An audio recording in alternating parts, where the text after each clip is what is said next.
오늘 오후 헌법재판소에서 열리는 윤석열 대통령의 탄핵심판 4차 변론기일에 윤 대통령은 그제에 이어서 두 번째로 출석할 예정입니다. 비상계엄 사태의 핵심 인물인 김용현 전 국방부 장관도 증인으로 소환됐는데 계엄 포고령 작성을 두고 치열한 진실 공방이 벌어질 것으로 보입니다.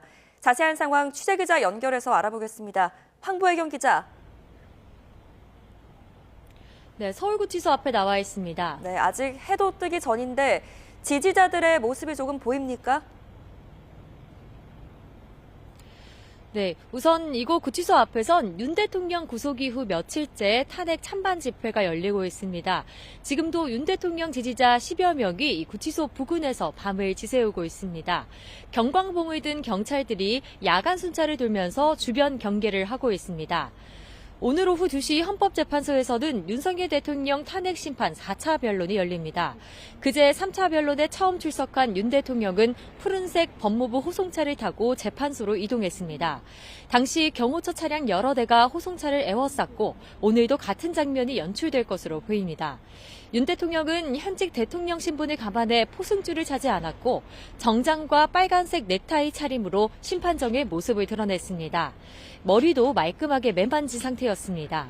오늘 윤 대통령이 출석을 예고한 만큼 시간이 갈수록 구치소와 헌법재판소 앞에는 탄핵 찬반 집회 참가자들이 몰려들 것으로 보입니다. 경찰은 구치소 일대에 경찰 기동대를 투입하고 안전펜스와 경찰 버스로 양쪽 집회 참석자들의 동선을 분리했습니다.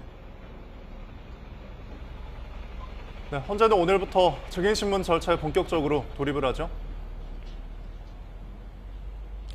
네, 오늘 탄핵 심판에는 김용현 전 국방부 장관이 첫 번째 증인으로 출석합니다. 법정에서 윤 대통령과 구속 후 처음으로 대면이 이뤄지게 될 것으로 보입니다. 주목할 부분은 국회와 정당의 정치 활동을 금지해 위헌 요소로 꼽히는 계엄 포고령 1호 작성 경위입니다.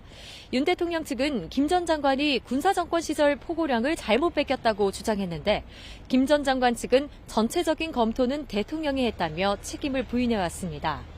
계엄 전 최상목 당시 경제부총리가 건네받은 비상입법기구 예산 관련 쪽지도 오늘 재판에서 쟁점이 될 전망입니다.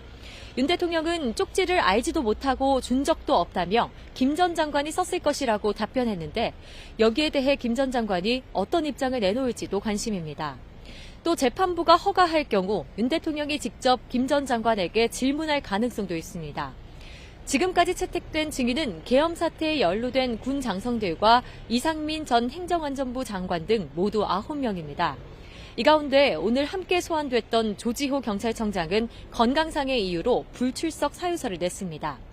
재판부는 국회 측이 위증을 우려해 윤 대통령과 증인을 분리해 증인 신문을 진행해달라고 요청한 것에 대해 오늘 결정을 내릴 것으로 보입니다.